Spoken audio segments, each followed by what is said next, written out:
From an actual recruitment perspective, companies and employers are in this in-between state where they're sometimes using AI, sometimes using the human. There's a lot of job applications. Sometimes the technology works, sometimes it doesn't. So all in all, I'm seeing a lot of people slip through the cracks. I'm seeing more candidates getting ghosted, more crummy recruitment experiences because we haven't fully decided where we're dipping our toes. We're kind of all over the place here.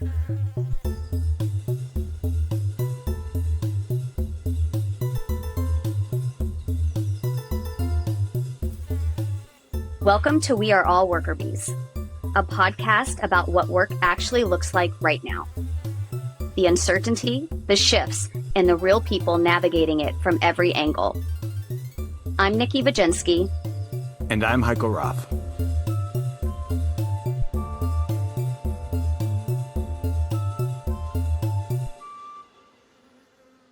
What's actually happening inside the hiring black box in 2026?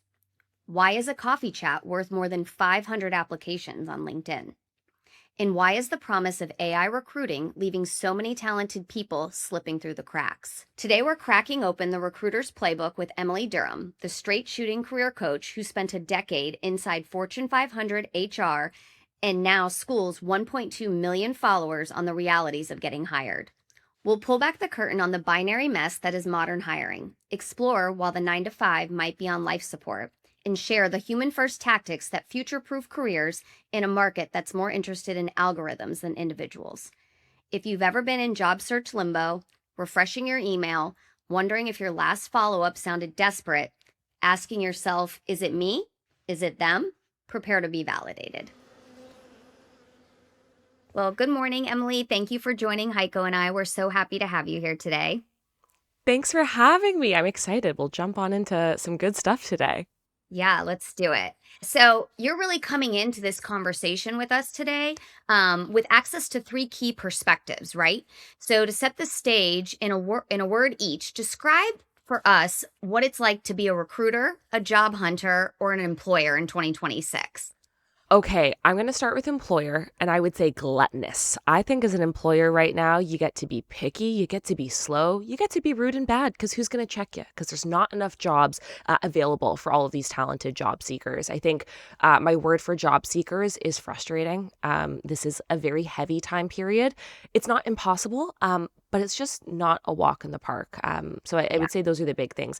And for recruiters, I would honestly say it's scary.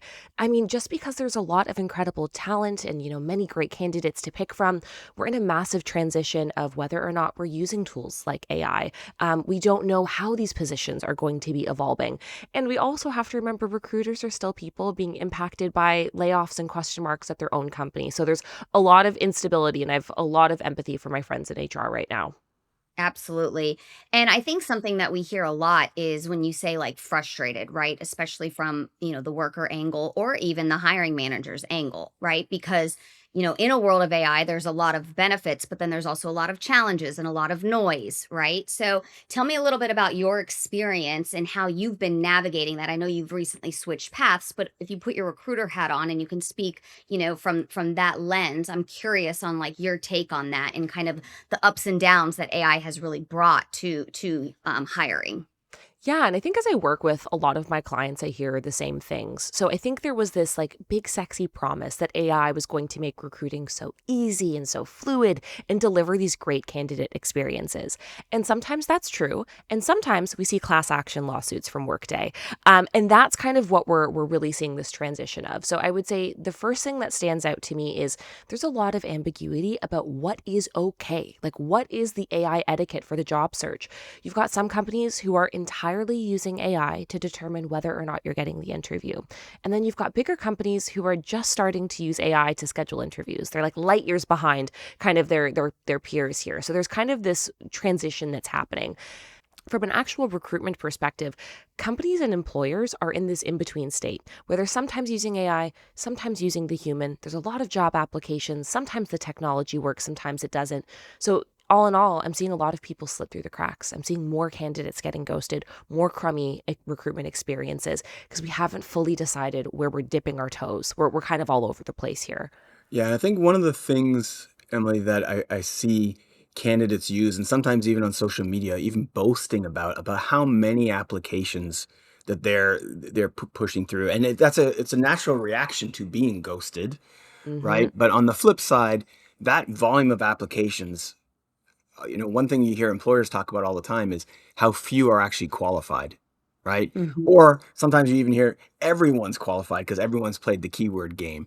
So talk to me a little bit about just how AI can help on the worker side to help, alleviate some of the noise that the employers are seeing. Because one of the things I think is that ghosting and not finding out about the roles you applied to. I don't. It's not from malicious intent, right? It's just from the flood of volume that they're receiving. So talk to me about how workers can use AI effectively in their job hunt. So I think there needs to be a fundamental shift in how we think about AI. So a lot of employees think about AI and job seekers think about AI through the lens of, great, this is going to do this task for me. And that's the wrong way to look at it, because what is AI using? Well, it's pulling from information that already exists online. So your resume, if AI is completely writing it, is going to sound like Susie's, Bobby's, and Jim's. How are you going to stand out in this job market if you sound like everyone and their mama? Okay. So we've got that kind of challenge. And then we've also got the challenge of folks using AI for things like their email correspondence, with their employers and with their job seeking, peers and interviews. And what I think we really need to start doing is using AI as a foundation that you build upon with your human touch, especially right now because AI is so accessible, which, hot take, I think is a good thing. People are using that as the final product. So we all sound the same. And in this job market, we can't afford to have, everyone sound like the exact same version of the same resume, same profile. We need to stand out with personalities. We need to stand out with meaningful networking. So using AI, for example, to build the first draft of your resume that you then update with your unique touch, with your unique data points. I always say, ask yourself, if your grandmother read your resume, would she understand what you do for work? If the answer is no, you've done too much. Let's scale it back and make it less complex. Use it for your cover letter. Use it to build the foundation of your outreach for LinkedIn. Use it to spot check if you're negotiating the right way. But AI shouldn't be doing your job. It should be your coworker that helps you do things a little bit better and pulse checks you as you go through. Otherwise, you're going to get lost in the shuffle. And I got to say, as a side note, because I heard you saying, talking about these high volume job applications. I am so against that as a job search strategy. Like, it does not work. 5 years ago, sure, you applied to 200 jobs, you probably were going to get 50 interviews. That's not what this market is anymore. The market today doesn't reward applications because it's not about getting your application sent in. It's about it not getting opened. Now it's about the referral. It's about the networking. It's about the interpersonal relationship. So ditch those AI, high volume application scrapers. Those keep me up at night. I get shivers down my spine. Yeah, I think Ugh. you touched on some really good strategies for the job hunt these days. I think the application and submitting your application is just one of many. So talk to me a little bit more about you. I heard you mention LinkedIn, the importance of networking. Really, like using my techie brain, that multimodal, that multi-channel approach to actually getting your foot in the door and investing your time in fewer but deeper relationships with potential employers. 100%. So, advice previously that you would hear a lot, and frankly, that worked a few years ago, was maybe you spend 6 hours a week applying for jobs. But what I would recommend people do now instead is take those 6 hours a week that you're looking to invest in getting a new job and make sure at least 3 of those are spent on networking. What I think we need to do is make the goal posting on LinkedIn 2 times a week. One time, you're sharing an interesting article from a company you want to work at. It's mindless, it's easy, but that company gets a notification and there's a real team monitoring, the data around their company's LinkedIn. The other piece is share something. It could be an article you find on the side of your LinkedIn profile. Maybe there's, an interesting point about your industry. The reason that works is the marketing rule of sevens. So in marketing, there's this rule that a consumer is going to need to interact with your product 7 times before they buy it. They see a billboard, they see a commercial, they see it on TikTok, and then the next time they're in store, they're like, oh, maybe I will pick up that new coffee. You have to think of yourself the same way. So 2 of those posts a week, great. That's 2 of the interactions your potential employer might see. Maybe you're commenting on the posts of people who work at the companies you'd like to work at. But above all, the big thing is you need to be doing outreaches, whether that's cold outreaches to people you have no idea who they are in their network, requesting a coffee chat, knowing that 1 in every 20 is going to respond to you, and that's just the name of the game, or going into like the archives of your social network. You might have that one friend, from a couple years ago at that one company whose cousin works at Google that you're interested in working at. Don't be shy to go do that with the goal of it being a coffee chat that you're getting. And at the end of those chats, that's where you make the magic happen. Is your company hiring? Is there anyone in your network that's, looking for someone with my skill set you think I should be connected to? That's where 80% of the jobs are being filled because that hidden job market is so real. Yeah, I mean, what I hear you describing is running yourself as a business, marketing yourself as a business, and that's new for people, right? Yeah. And so, talk to me a little bit. You're saying it's going to take a long time, just to kind of level set this for the listener. Um, what do you think is the average job hunt these days? It's hard. So a couple of years ago, most studies showed us it was somewhere between 4 and 6 months, mostly hitting like that 5 month mark. What I'm seeing now, although there isn't like specified data out about this yet, is closer to 8 months. The crowd gasps. Now, don't hear that and say, oh my gosh, I'm going to be unemployed for 8 months or it's going to take me 8 months. That's not true. That's just average, right? So the more specialized your skills are, or the better you are at networking, because remember, this stat is about all job seekers, not the job seekers necessarily following the right strategy. It's doable, but it's not fun out here. It's a full term. It's a full term to get there. Well, it sounds like you should get started even before the need is there. I'm a big believer in that. Yep. Always be interviewing, always be networking. The best case scenario is you have opportunities fall on your lap that you say yes to. And the worst case is you have opportunities on your lap you say no to. Talk to us a little bit about how you see the job market evolving over the next 5 years, right? Because we've talked a little bit now about continuously marketing yourself. Is that to job hop and to move jobs, or when you're in the market that you can find a new opportunity? Or do you see a different way of working evolving? Yes, I've talked about this so much on online, and a lot of people have resonated with it, which is I really think, and a lot of experts far smarter than me kind of align to this thinking as well, is we're going to slowly see the death of the 9 to 5 job. And that, again, I'm not saying this to be scary. It actually isn't. It's really empowering. So if we start to think about our careers less like we do a job, right? Our sole source of income is our 9 to 5 job. We actually are able to look at ourselves like a business, and we look at our multiple streams of revenue. Now, this isn't coming from a place of, this is so fun, I can't wait to run my life like a business. It's coming from scarcity.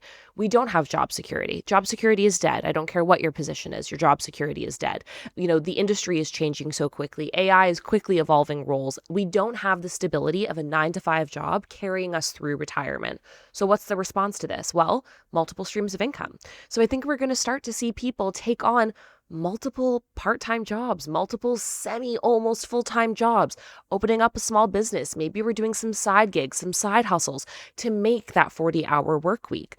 What I'm hoping for from an employer's perspective is I really think we're going to start to see a rise in accountability culture. And we've already started to see this online with mass layoffs and people posting their experiences on TikTok and exposing these companies, which, side note, I love.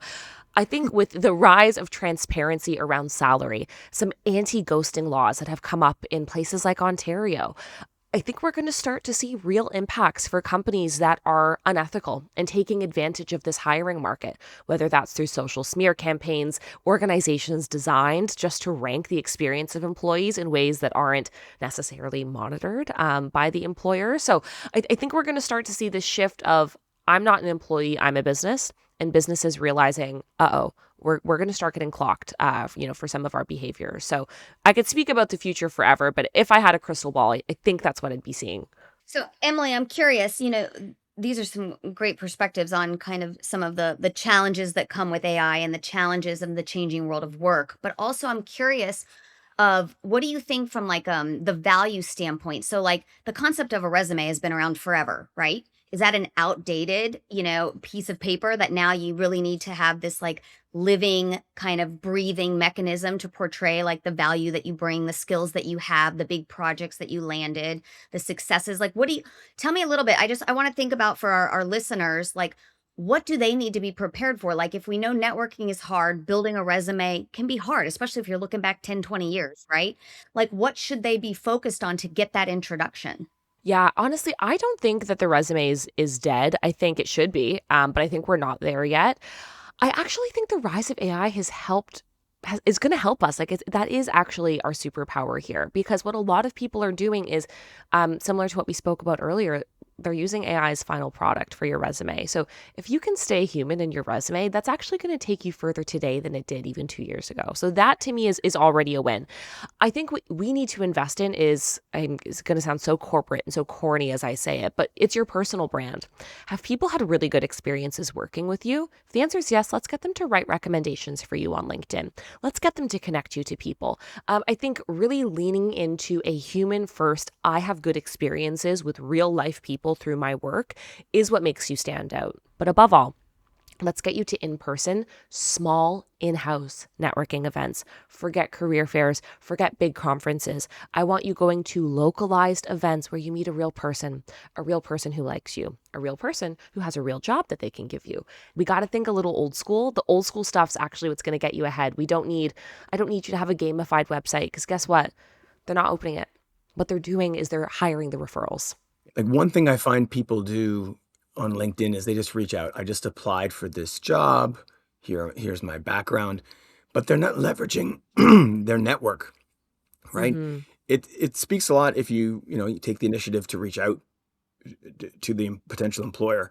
But if you can get an introduction, right, through a first, second order referral, someone that you've built rapport with, and they're the ones walking in through the door, that right away stands out. I get 10 to 20 a day of LinkedIn reach outs. I don't remember the last time I had a warm intro. That's the thing. It's all about who you know, and it doesn't need to be formal referrals. It really can just be someone who on a totally different team knows this individual. Let me make the connection. Like that can be huge. And I would also argue, let's all collectively decide that we're no longer reaching out to recruiters after we've applied for jobs, right? They're inundated with messages now. It's a waste of your time. Let's focus on the hiring manager or people currently in slightly senior roles. So again, if you're looking for a finance analyst role, maybe reach out to the senior financial analyst and the finance manager, right? That's going to get you higher return than going to the recruiter directly. Emily, so we've obviously the topic of AI is critical on everyone's minds, right? So when we're talking about the interview, right? Let's say you do get that first introduction, you get that first call. How do you feel like on the worker's side? Like what do they need to do to stand out and to be seen, and not just like regurgitating like AI written on a page or whatever the case may be, right? And not leverage those tools for that perspective. But I'm just curious, like what should a worker be prepared for when they get that first call? Because we know they don't come that often. Exactly. So first of all, bring back having a personality, okay? Let's give a little, and I'm not talking you got to come in and divulge your full personal life. No. Yeah. Laugh if you think a joke is funny. And there's a couple little things you can do. So the first is obviously be prepared, right? Like this is table stakes. You need to understand what the company does. You need to know who their competitors are. You need to be prepared for some of the questions they're going to ask. And this is where I like AI, right? Pop in that job description to Copilot. What are the questions they're probably going to ask me? Boom, you've got preparedness there. When it comes to the actual questions they're going to ask, I'm a big believer in the STAR method. It's a method of answering interview questions where you follow the situation, the task, the action, and the result. You do 1 or 2 sentences for each of those. You've got a pretty robust, easy, good, clean answer. All of that to me is table stakes. I feel like that's the stuff a lot of people are familiar with. How to actually take it further and stand out. When you're asked at the beginning of the interview, hi, how are you? Because that's the first thing they're going to ask. That's actually your first interview question. You should be using that as an opportunity to break the ice and build rapport with that recruiter. That's what they're going to remember, not your perfect, return on investment, not your perfect this. No. It's going to be about you as a person. You say, I'm doing really well. I just finished watching Married at First Sight Australia. Gosh, that show's hysterical. I'm doing really well. I was just listening to this podcast. Or if you want to take it a step further, I'm doing well. I was just listening to the podcast your CFO was on. I really liked his point about blah, blah, blah. That's the stuff that actually builds relationships. And same goes for when they say, tell me about yourself. Don't be scared to say, this is my rap sheet. This is what I do. You structure it as this is who I am, what I do, what I'm looking for. But don't be shy to say, outside of work, I'm a huge foodie. I am always looking for new restaurants. Like my most recent find has been blah, blah, blah on this street. That's the little stuff where you actually build relationships with companies. And I will say, if you're giving them something social and that recruiter is icy and cold, That's the representative of the company. What are they representing to you? To me, they're representing this isn't a people first organization, to which I say thank you next. To that point, I like what you said there, because it really is a two-way interview, right? Hmm. You're feeling like they're interviewing you, but just as much, this is your life, this is your world, this is your profession, right? So tell me a little, like, let's dig in a little bit more on that of what that means for those applying for the job when they're on the interview side of what's important for them to dialogue back to the recruiter or the hiring manager. Yeah. So just because the job market is tricky and is hard doesn't mean you don't deserve to be selective if you have the privilege to do that right now. Sometimes we're in stages of life where that isn't an option, and that's okay. We need the check to keep the lights on, and there's nothing wrong with that. But if you're in a stage where maybe you have a few offers, you're kind of not super looking, there's things I always recommend asking and looking for. The first is the way that the recruiter interacts with the personal nuggets that you share. Are they cold and icy and keep things moving? That Mhm. tells me this is a recruiter who is constantly overworked, constantly looking for talent. They don't have the time. It's not the recruiter's fault, but it does say something about the way that they are treating the face of the company, because that's ultimately what recruiters and talent are. So Mhm. that's kind of one thing. The next is I like asking them questions about the growth of the team. So, talk to me about the journey of this team. What are some of the things that the team is really excited about over the next couple of months? Why is this position opened? If they're honest with you and say, honestly, the last person was in this role for a couple years, moved on to a new position, that's a green flag to me that this person is honest, isn't going to BS you. I would actually rather them tell me, hey, this person was performance managed out and keep it real with me. I value honesty a lot in these conversations because it tells me about the integrity of the company. And right now, the closest we're getting to job security is integrity. So the closer I can get to that, the better I feel. The other things I like to do actually after the interview, because the recruiter is only going to tell you so much, right? I want us going to Blind. I want us going to Glassdoor. I want us going to Fishbowl and Reddit. And I want Mhm. us looking up the real lived experiences of these people. Are there rumblings of things like layoffs? Has suddenly have budgets been cut? These are the things that tell you about the financial health of the company and how you're actually going to be treated that I wouldn't even waste your time trying to do in the interview, because a recruiter is only going to be so honest, right? Like they've got an objective too. Got a job to do. Exactly. They're doing the best they can. There's only so much they can say.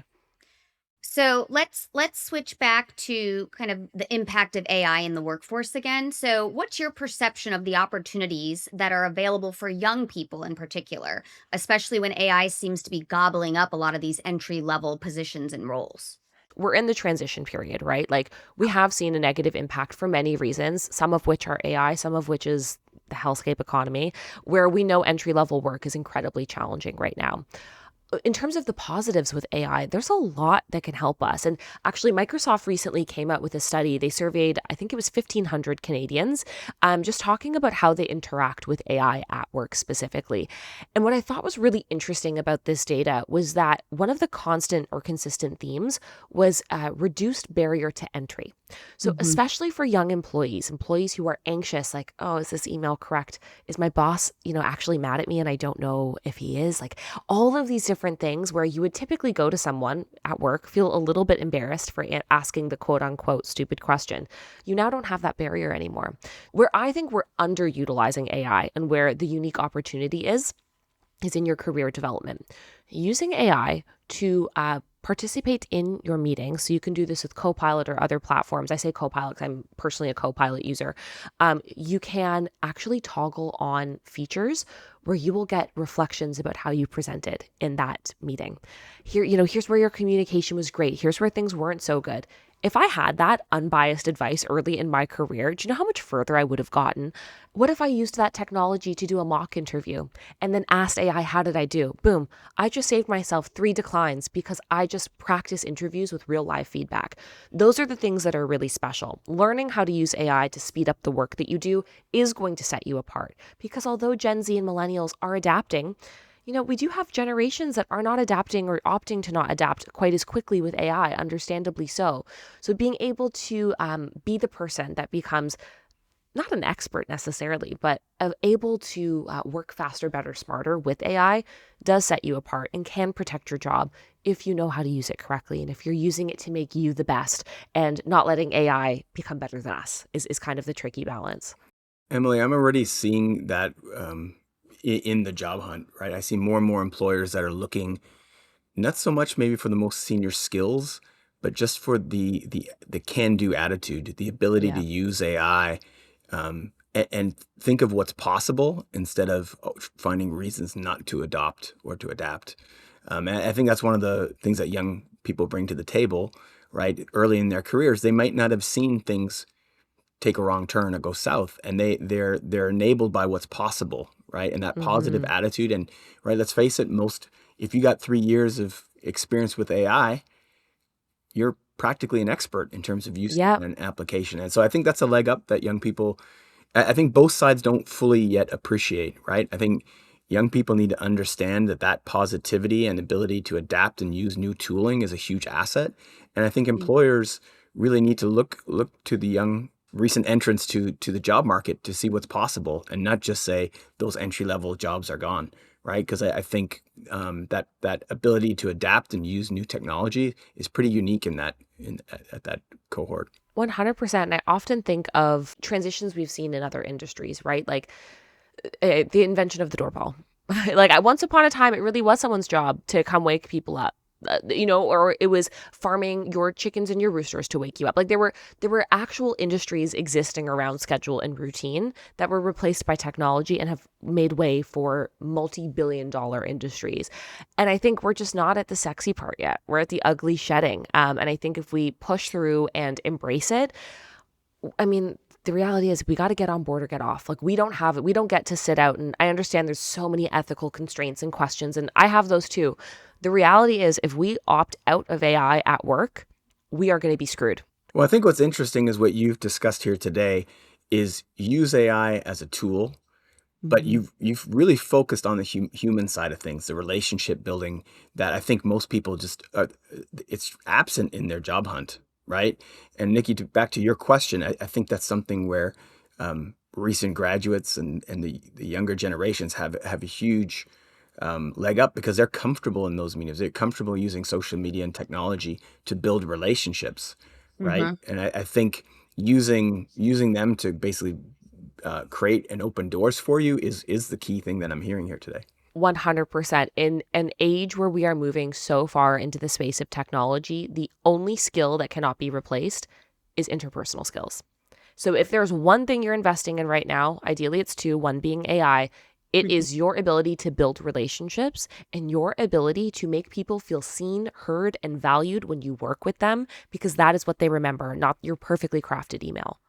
So, Emily, for the person who's currently, burnt out and jaded by the job market today, what's one piece of advice that you could share to help them, keep their head up? First of all, friend, it is not just you. And I know that, it can feel very personal because it is very personal. Work inherently is. This is not just you. This is a symptom of a system that is not working correctly. So give yourself the grace that you need. That is the first thing. My big tactical, practical tip is let's start treating your job search like a part-time job. If you get into the zone of all day, every day, you're thinking about the jobs, you're going to apply, you're checking in, you got 10 minutes in between meetings, you're going to check, it's constantly on your mind, and that's what's leading to burnout. Instead, I encourage people to create structure so that when you're not doing your job search, your brain's off, you're focused on what's in front of you, your family, your friends, your current role, whatever it is. I recommend creating a schedule. So maybe it's an hour every day after work. Maybe it's something else, whatever works best for you, where you're dedicating that time to applications and networking. And outside of that, you need to turn your brain off because thinking about it 80 hours a week isn't the same as doing it 10 hours a week, right? And we need to protect your mental health through that. So create a schedule, treat it like a part-time job. And also, there's nothing wrong with reaching out and asking for help, right? If you're struggling right now, reach out to your peers, reach out to Facebook support groups, join Blind. On Blind, if things are bad enough, you can actually buy a referral. Is that the most ethical thing in the world? No. But that's capitalism, baby. So I think go on websites where you actually can build community in a state of emergency, but you will get there. Trust me, you will get there. But it'll feel like a grind. But it's not just a grind for you. That really is the unfortunate way right now. So how about on the company side, right? So we've talked a little bit about this. So we talked about on the worker side how to keep your head up, and how do companies ultimately find good people in a sea of choice and noise and all of that? Like what advice would you give to them? Yeah, my first so much. Like I need to sit down with them in a locked room for 40 minutes. For every employer, the first thing is let's stop being so addicted to binaries, right? You saying you need 6 years of experience. What do you actually need? What does that actually look like? And this has always been my big push with employers I work with. When you say 6 years of experience, what does that mean on the job? And then they start saying the stuff that matters. Well, I need them to be able to lead this. I need them to be able to do that. Okay, well, that doesn't come with 6 years of experience, friend. So get creative with what great can look like and challenge yourself as you review resumes with human eyes, I believe is very important, in addition to support of AI. Ask yourself, what is this person capable of doing on the job, and not what are the little ticks they need to check on the job description. That's when you hire fantastic people. Some of the best hires I've ever made are the people who on paper maybe were slightly off, but they were gritty. They were entrepreneurs. They were people who overcame adversity in their life. And those are the people that you look back and you say, damn, that was a special hire. So that's my big push. My big thing though, or biggest rather, let's not lose sight of empathy right now. I know it can feel overwhelming for your recruiters, for your hiring teams. There's gluttony of choice, but there are real people struggling financially right now that your recruitment process directly impacts. I understand ghosting often happens not out of malicious intent, but how can you meet with your recruiters and ask what systems and process they need to avoid this? How can you deliver feedback to candidates that actually helps them grow? And how can you make sure the referrals you're taking aren't just from your CEO, right? How are you leaning into your employee resource groups that support underrepresented communities and saying, I want your referrals first? And that's not because we're only hiring, from certain demographics or certain this. It's about making sure the talent pool that you're looking at is an accurate representation of the communities that your products serve. And if you cannot confidently say that, your products will fail. There's data to support that. So empathy first. Let's get a little bit more creative.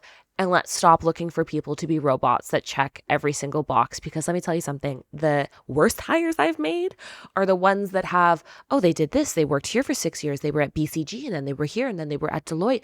Okay. And they came here and they had no people skills. They did all of this work, but it was on a team of 60 people. So they didn't even do a lot of it. But you hired that kind of scrappy person who maybe is a year or two shy of experience, who busted their ass, and that's going to be the best hire you ever make. And that's where I think we need to start giving young people a chance. Anyways, I could ramble about that forever because I'm so passionate about giving young people a shot, because I feel like we've lost a culture of giving young people a chance at work, and it grinds my gears. It really does. I hear the passion, right? And you're very passionate about the current state of the job market and where things are going. So take your crystal ball out for a second, right? From a society perspective, you talked a lot about the worker, the employers, but from a society perspective, where does this lead to? Any thoughts? Oh, so many. I think cynicism is going to be stop number one on our bus. I think we're already seeing that, right? We've lost a lot of trust with companies, and that's not just about where we work. It's about the products we consume. It's about the places we spend our hard-earned money in this difficult economy. Seeing how companies treat their people, seeing how companies operate in this environment, it says a lot. And I think we're no longer having blind trust in organizations to do the right thing, or assuming they do the right thing. So I think there's a rise of cynicism, which I think from a consumption perspective, I perceive, I think people are going to lean into small business a lot more. And I hope that's what we start to see. But I think from a societal perspective, relationship to work and what work-life balance means is going to change. We think of old school hustle culture, 2012, Silicon Valley, the vision of working hard, you do overtime. That's what great life looks like. And I think the rise of cynicism and the lack of trust we have both with where we work and how we consume is going to lead us to value life more than work. And I'm really excited for that, because we've historically valued work more than life. We've worked ourselves to the bone. There's more than 200,000 workplace reported stress-related deaths a year. I think we're going to see a shift away from, this I owe my company something, to realizing these companies, don't see the same for me. And I'm going to use my vacation. I'm going to consume responsibly by shopping small business.